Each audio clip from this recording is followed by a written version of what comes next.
Bellinger and Chapman, who knows? Maybe one of them has to take a shorter deal, maybe not. But the pitchers, they're always going to be in demand. Injuries happen. That's how Josh Hader got to Houston when Kendall Gravely went down. So it's going to be really interesting to see how this all evolves. Dylan Cease, I don't expect would be a factor for them. It seems like the White Sox are intent on just opening the season with him.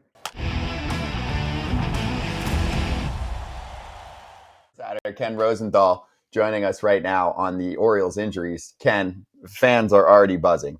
Will the Orioles immediately respond to a situation like this via trade or signing? Immediately, I don't know, but I would expect that they would be at least checking in on some of the free agent starters still remaining. And I'm not just talking about Blake Snell and Jordan Montgomery. As you said, Scott, those two are probably outside of their reach until the ownership change takes place. Is it possible David Rubenstein could tell John Angelos and Mike Elias, go ahead, do it now? Yes, but even then, I don't know if the Orioles are spending at that level. But there are other starting pitchers available. Michael Lorenzen is one. Eric Lauer is another. Clevenger is a third. And those are just three, and there are others still. And the shame of this is, obviously from the Orioles' perspective, you don't want to be in this position. But in general, in spring training, once the camps open, this kind of stuff starts happening. And that's why if you're Scott Boras and you're sitting there with Montgomery and Snell, you're going to be okay. Bellinger and Chapman, who knows? Maybe one of them has to take a shorter deal, maybe not. But the pitchers, they're always going to be in demand. Injuries happen. That's how Josh Hader got to Houston when Kendall Gravely went down. So it's going to be really interesting to see how this all evolves. Dylan Cease, I don't expect would be a factor for them. It seems like the White Sox are intent on just opening the season with him. And the price was rather high, as it should be for a pitcher with 2 years of control.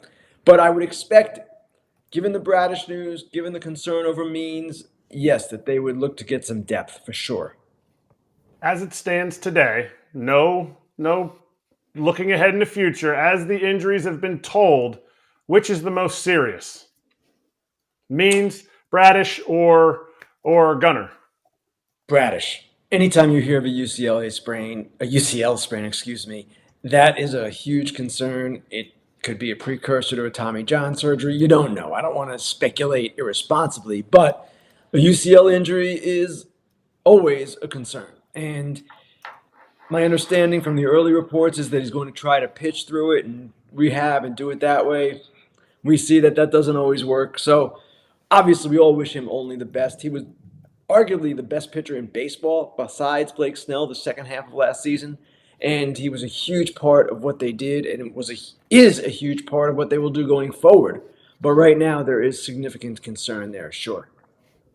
Okay, there's kind of a two-part question. When is there? Let's say Bradish tries to pitch, and how long do you give it? Because the only guy I can remember that really did this was Tanaka with the Yankees. Every other guy that's tried this, they end up having Tommy John anyways. So how long are they going to give this? And then, let's say, God forbid, a month from now, 2 months from now, this doesn't work. Then will they go out and try to make a trade for a Bieber or Cease or someone else, if there's anyone else available out there? Because it seems like, I know they have depth and they have all these prospects, but it's hard to replace a guy like Bradish. Absolutely. Now, they can give it a little bit because of the timeline in recovering from Tommy John surgery. It's 12 to 18 months, right? And you usually prefer to be on the longer side. So if, for instance, he has the surgery next week, he's probably looking at coming back at some point late next season. I don't know how long you can wait given that. And that's the problem here, that you don't want to take him out just for this season and next season as well. Let's say you have this done June 1st. Well, he's missing the rest of this season and probably next season too. So I correct myself. It is something that they're going to have to decide on, I would expect, somewhat quickly. And listen, if he can pitch with it, as Tanaka did successfully for many years, it was a different injury, I believe. There was a small tear with Tanaka. I don't know that the Bradish injury is being described quite the same way. But if you can pitch with it, fine. It just seems to me like these things generally end one way and not in a good way. Maybe he can have the super secret surgery that Ohtani had and not tell anybody what it is and then just come back miraculously. You're going to get yelled at for saying that. I'm just saying. Well, there are different forms of No, I know there's surgeries. bracing. I know. I know Doctors, kids. I know kids have. yeah, I know a kid that had the Tommy John the internal bracing thing brace. where, well, Yep. yeah, where instead of the full Tommy John, he just had his arm braced. And I know people that have obviously had the full zipper. So, yeah, I don't know. It just sucks. It doesn't suck for the Orioles. It just sucks for baseball because you want the best I players out there. It just sucks. and AJ, I'm totally with you on that. And I was saying the other day, man, once camp's open, guys are going to start getting hurt, and the free agent thing's going to change. And I said that because I know it to be true, but saying it, it was painful to say. You don't want this to ever happen to anybody. You want to see the best players on the field. You want to see guys in good health. They have short careers. You guys know this. Your career only lasts so long, and to see you miss time or any player miss time, it's difficult. It's difficult for fans, for people, of course, running the teams, for the players themselves. It's just unfortunate. Yeah, and unfortunately, in this case, most of the time, this is what happens. The UCL announcement happens, the PRP, and eventually it does lead to surgery. Not always, but more often than not, covering the sport for a while, we see this result. So last one on this is Mike Elias saying that he felt it when he started throwing in January. So then everyone starts to get a little more curious. Do you think that helped to lead to the deal for Corbin Burns as well? And I still have my conspiracy theory about the owner, Rubenstein, who I actually heard on Bloomberg TV yesterday, because it's like basically done, and it just sounds like he's kind of operating behind the scenes until he gets the formal approval from owners, which he said should be very soon. Scott, they needed Corbin Burns in November. They needed him in December. They needed him in January. They needed him in February, regardless of Kyle Bradish's situation.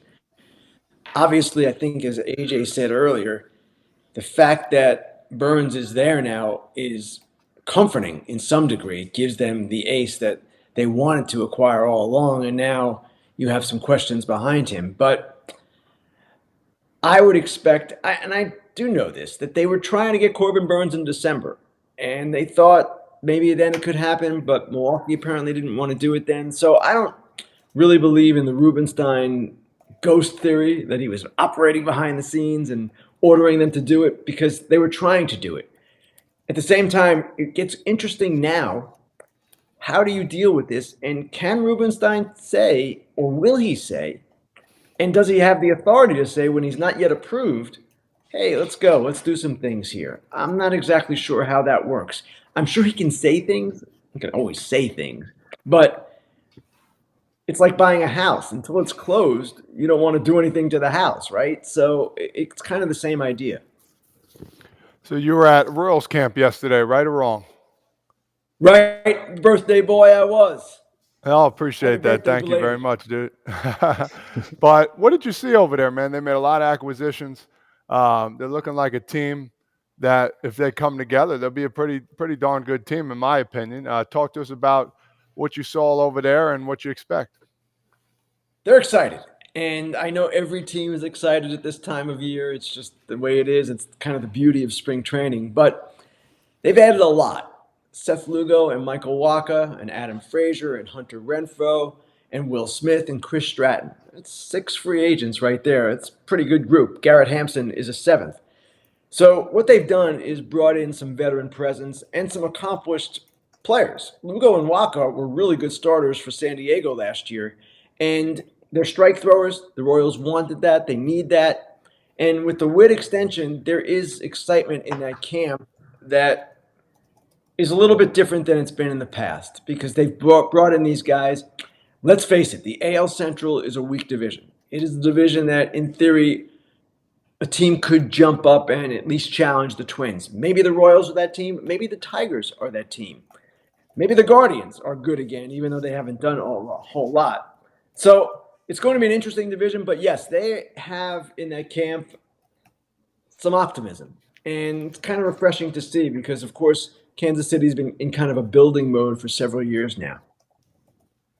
Ken, a couple things on the Royals. One, who's the next player that the White Sox are going to sign from the Royals, since they seem to get all of them, especially usually once they're a little bit old, and their front office also. So I mean, they're just going to stack them up out here over a couple miles down the road from you. And then second of all, with the Bobby Witt extension, you kind of touched on it, but is there just more enthusiasm in camp that, hey, we can do this, we can keep our guys? And also, I don't know if you got to see any fans, if there was fans around or people around, just the excitement in general from what they did with the Bobby Witt extension. It kind of changes the game plan and the new stadium coming. Well, there weren't many people around, but you make a great point, AJ. And both things that you just mentioned, the wood extension and the possibility of a new stadium, and they released the artist renderings the other day ahead of Oakland, by the way. And those two things together, combined with what they've done this winter, it creates a palpable sense of excitement around that franchise that there really hasn't been for a long time. So, yes, it's really a good time in the Royals' evolution here. I'm not saying that they're going to be great this year. Pacoda has them for 70 wins. Fangraphs has them for 76, still finishing fourth. And obviously, those projection systems aren't always right, but they generally are they aren't based on the talent that is on paper with the team. So I don't know if they'll be good, but they have a chance to take a step forward. If you look at the rotation now, it's Waka and it's Lugo. It's Jordan Lyles coming back. It's Cole Reagans, who was one of the best pitchers in baseball the second half of last season after arriving in that trade for Chapman with the Rangers. And there's Brady Singer, who still has all this promise, and maybe this year will be a bounce back year for him. So there is a lot to be excited about. The bullpen's been remade. Nick Anderson's coming over there. He came in a trade, cash considerations, wasn't a big deal, but Nick Anderson, a few years back when he was healthy, was pretty darn good. You look at all these pieces and you say, okay, maybe. Now, of course, you have to always say at this time of year, the caveat is it's early in spring and things will happen, and we all know that. But as you try to paint a picture of what this team can be, it's a little easier to see them as a potential contender now than it was before. At least they're trying. At least They're they're trying. trying, which is great for baseball, whether it's because they want a new stadium or not. But a team that is most likely going to sell now because he said he's not going to sell.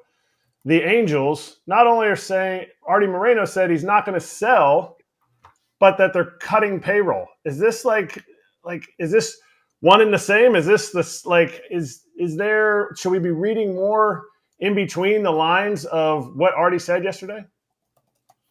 I don't know that should be reading more into it, Eric, but certainly there's a lot to unpack there. And Sam Blum of The Athletic wrote a really good column this morning, basically asking all of the questions. And of course, Artie didn't talk to Sam, he talked to Jeff Fletcher from the Orange County Register, but that's not what Sam's column was about. Sam's column was about the fact that the Angels have all of these different issues. Their spring training site was supposed to be overhauled in the last 3 years. It hasn't been yet. They're basically in a minor league clubhouse. They have a stadium lease that expires in 2028 with extensions through 38. That's unresolved. He was always wanted, already has a land deal along with a stadium renovation. We don't know where that is. And from the team on the field itself, there are all kinds of questions. What is their vision? Where are they going with this? Are they just going to patch every year with Mike Trout? Not a great idea. Hasn't worked. So the questions that I'm posing here are posed much more eloquently by Sam in this column, and I encourage people to read it. And really, when you look at that franchise, you just wonder, what is the future? And at what point, and I know we've asked this before, and I'm sure he gets tired of hearing it, but at what point does Mike Trout say, hey, you know what? Enough of this. And he hasn't said it yet. He's a guy who wants to be like his boyhood idol, Derek Jeter, and play his whole career with one team. But I would suggest that every player has a limit. Maybe he hasn't reached it yet, but at some point you wonder if Mike Trout says enough. Now, part of that is he's got to stay healthy and perform the way we know Mike Trout can in order to raise his trade value again. But it's just a lingering cloud over this franchise, his future.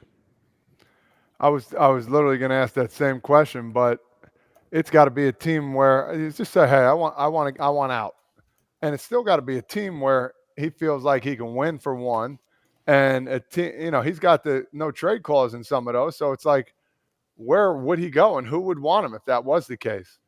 Well, I don't know, Todd, and Yeah. trying to be respectful to Mike here. I know fans say, "How can you stay with this team? They're losers. They don't win. How do you want to be there when they're just not competitive?" in a way that you would want Mike Trout to be. Players, and you guys know this, have all different reasons for wanting to be in certain spots and all different reasons for their choices of teams once they have the choice. So I'm not about to condemn him for this. I don't think it makes him less of a competitor or anything like that. That is bogus. But I do wonder why, at this point, he isn't getting frustrated, if indeed he isn't. It's something maybe I'll ask him when I see him. I know he's been asked it before, and I know he doesn't like the question all that much. I wouldn't either if I were him. But hey, where is this vision here? What is the vision? What is going to happen for this team? 2 years, 5 years, 10 years? We have no answers. Ken, remember last year before the season ended, when they didn't trade Shohei, I said he needs to sit down with Artie this offseason and not make it public. Just go to Artie and say, look, man, what you just said, what's the vision? Where are we going? And then Todd, who knows Mike way better, and even Kratz were like, he's not that type of person. He'd never do it. So I get it. I mean, he wants to win with the Angels, but they're just what the biggest thing that I take away from what you said is where's the vision? They're supposed to do the spring training thing. They haven't done it. It still sucks. They're still intense and doing all that stuff outside, like back when I was coming up, right? They haven't really done anything to Anaheim, to the Angel Stadium either. I mean, it's still the same from 25 years ago. It looks very similar. Everything is the same. So what is the vision in Anaheim, and why the heck won't Artie Moreno just be like, hey, I'll take my $3 billion and get the heck out of here and go do something else? The answer to that last question is probably because he just likes owning the team. And he certainly had the It's his chance choice. to sell it. No, it was his choice. He had the chance to sell, backed out or backed off, and chose not to. I don't know why he doesn't have more of a vision, or at least doesn't share more of a vision. This is a team that is, in theory, one of the jewel franchises. It's not the Dodgers or the Yankees. I get it, but it plays in the Los Angeles market. It has a rich, proud history, like most teams do, and they just seem to be spinning their wheels. That would be the best way I could describe it, because every year they bring in these mid-level free agents. They do some things. It's all patchwork. And they have enough talent where if in a given year you hit on enough of these guys, you're going to contend. It is possible, but it's a thin margin for error. And they rarely seem to get to a point where that margin for error isn't overwhelming them. Ken, we appreciate the time. We'll let him jump. He's got to get somewhere. Does he? That's right. Yeah, I'm getting let him somewhere. go. Yeah, he is. Go for it, Ken. Go, Spring training, go, man. and Let's go. I Yeah, know, he's but got by the way, camps. before you go somewhere, we got to give you props because the other day we asked you about Wheeler, and then it came out that today they started discussion. So you said he was most likely to get extended. So for once in my life, I doff my cap to you, Junior. Oh, I am honored. Hey, I wanted to say something too. So I've been researching, because this is the kind of stupid stuff I do, who the best number 34 overall picks have been in the last 20 years. And the reason I looked this up because Corbin Burns, one of the players that went back for him, is not a player yet, but was the 34th pick or will be the 34th pick in this year's draft. That's one of the things the Brewers got. The best 34th pick of the last 20 years, Todd Frazier. Ooh, let's go. Oh, wow. My guy is feeling it right here. Feeling it. All right, I'll go now. I'll see you guys later. That was great. So wait, Ken, I give thank you you the so much, compliment. brother. You compliment Todd. I'm taking it back. I take it back. All of a sudden, I'm Yeah, just man. actually a lot happier now. So thank you so much.